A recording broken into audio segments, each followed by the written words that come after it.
Hey everybody, it's Stuart with Wine on the Dime. Today I'm reviewing the 2021 Iddu Catarratto. I've tried there. I suck at Spanish and rolling R's, and that was the best I could do after multiple takes. Sorry. It's 12.5% alcohol by volume, and I got it sent to me by Macy's wine shop. They did not know I was going to be reviewing this wine. I was part of a tasting thing, and this one was so interesting that I wanted to do it on my own as a separate review because I've never had this varietal before. It's the second most planted white grape in Italy, and I have never seen it at my grocery store. Ever. Haven't seen it at my local wine shops. Ever. The fact that Macy's had this is kind of cool. I wanted to review it. So, let's take a look. So in terms of color, I'm going to give you a pale lemon. No artifacts, no cloudiness. Alright, so on the nose. So I'm getting a little lemon, a little bit of orange peel. It's a little bit more of a bitter note on the orange. I'm getting a very slight touch of green apple. So as I'm moving it around more, I'm getting more of a peach that's developing here. And that's it. It just kind of has this kind of general fruit forward note. Got some citrus, got some green fruit, got some stone fruit. Not bad. But how does it taste? A light body, high acid. High acid. Ooh, everything is salivating. The citrus elements are really bright. That green fruit note actually pops a little bit more on the mid palate going into the finish than it even kind of presents on the nose. Oh, by the way, the nose is medium. Palate is medium plus intensity. It's a dry wine with a medium minus finish. It's super light and zesty. And it also has, which some of you can't tell on the nose, on the palate, it also has a really nice bright salinity to it. It's just really kind of zingy. And when we were doing the tasting, I was kind of like trying to think of what this reminded me of.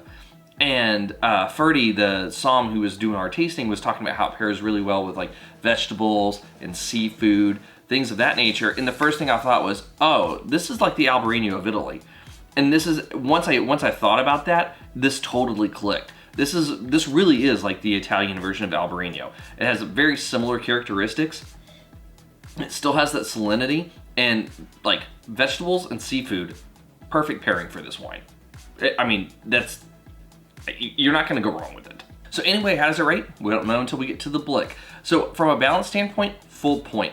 I know I was really kind of hitting it with the acid in terms of how acidic it was.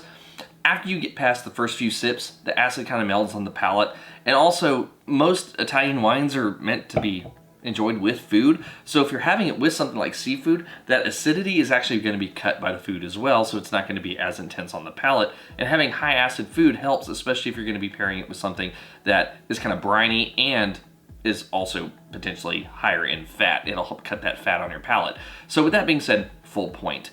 Length, medium minus finish, 0.25. Intensity, medium on the nose, medium plus on the palate, 0.5.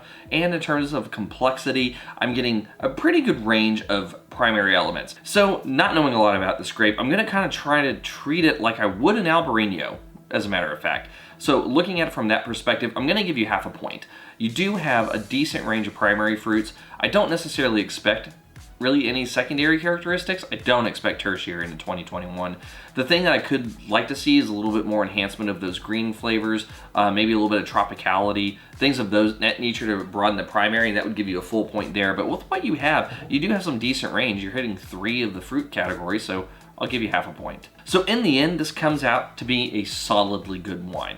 This is sort of the dilemma I have. If I can find this varietal more often around here, and it's actually around the same price of Albarino, in terms of pairing this with Italian meals, I can just kick Albarino out the door. I'd probably kick Pinot Grigio out the door because I like the acid on this and the way it carries itself. So this would probably become my go-to white varietal for Italian wine pairings, especially like Sicilian food. Now, going back to Spain, if I'm gonna have more of a Spanish-oriented dish and flavor, I'm probably gonna lean towards the Albarino. Kind of what grows together goes together type of thing, but this, I've never had this, and this was hella good. Anyway, this is Mr. Stuart with Wine on the Dime. If you liked today's video, please like, subscribe, and comment. Have you had the Iddu Catarratto? Yeah, I tried. Once again, multiple takes. That's the best you get. I'd be interested to know if you have. Leave a comment below. And if you're interested in trying this or some of the other Macy's wines, they did give me a discount code. It's in the video description, so feel free to use that on your next purchase. And I'll see you all again soon with another review from Wine on the Dime. Who says hella good anymore?